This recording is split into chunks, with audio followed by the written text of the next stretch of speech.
வணக்கம். செம்பக மீடியாவின் பிரதான செய்தி அறிக்கையில் முதலில் தலைப்புச் செய்திகள். வாசிப்பவர் தர்மிகா ஸ்ரீபதி. சாரதி அனுமதி பத்திரம் ஆன்லைனில் வழங்க நடவடிக்கை. கடலில் நீராடியவருக்கு ஏற்பட்ட கதி. தேங்காய் விழுந்து பெண் உயிரிழப்பு. பேசாலை கடலில் நீராடிய இருவர் பலி. யாழ் யுவதி குற்றப்புலனாய்வு திணைக்களத்தால் கைது. யாழில் போதைப்பொருள் மீட்பு. இனி தொடர்பான பிரதான செய்தி அறிக்கை. தமிழ் சிங்கள புத்தாண்டுக்கு முன்னர் 25 மாவட்டங்களிலும் சாரதி உரிமங்களை ஆன்லைனில் வழங்க நடவடிக்கை எடுக்கப்படும் என மோட்டார் போக்குவரத்து ஆணையர் நாயகம் கமல் அமரசிங்க தெரிவித்துள்ளார். இந்த சேவை தற்போது 11 மாவட்டங்களிலும் ஆன்லைனில் செயற்பட்டு வருகிறது.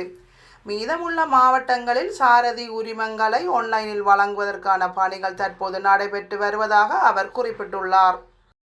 பாணந்துறை கடலில் நீராடச் சென்று அலையில் சிக்கி கடலுக்குள் அடித்துச் செல்லப்பட்ட ஒருவர் பாதுகாப்பாக மீட்கப்பட்டுள்ளார்.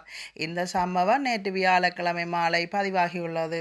மீட்கப்பட்ட நபர் கொஸ்பேவா பகுதியைச் சேர்ந்த 52 வயதுடையவர் என தெரிவிக்கப்படுகின்றது.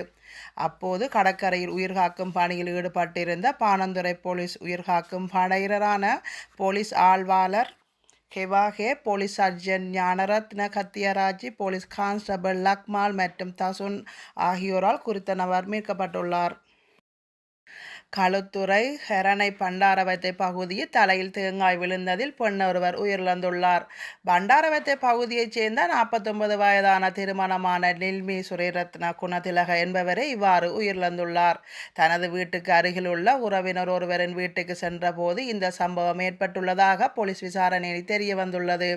பலத்த காயங்களுடன் ஹெரணை ஆதார வைத்தியசாலையில் அனுமதிக்கப்பட்டு மேலதிக சிகிச்சைக்காக கொழும்பு தேசிய மருத்துவமனையில் அனுமதிக்கப்பட்ட பின்னர் அவர் உயிரிழந்துள்ளார். மன்னார் பேசாலை கடற்பரப்பில் நீராடச் சென்ற 4 பேரில் 2 நீரில் மூழ்கி உயிரிழந்துள்ளதாக போலீசார் தெரிவித்துள்ளனர். தைப்பொங்கல் பண்டிகையை முன்னிட்டு குறித்த 4 பேரும் கடலில் நீராடுவதற்காக சென்றுள்ளனர்.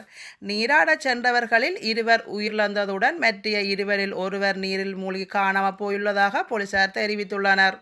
இதேவேளை ஒருவர் மீட்கப்பட்டு மன்னார் மாவட்ட மருத்துவமனையில் அனுமதிக்கப்பட்டுள்ளதாக தெரிய வருகிறது.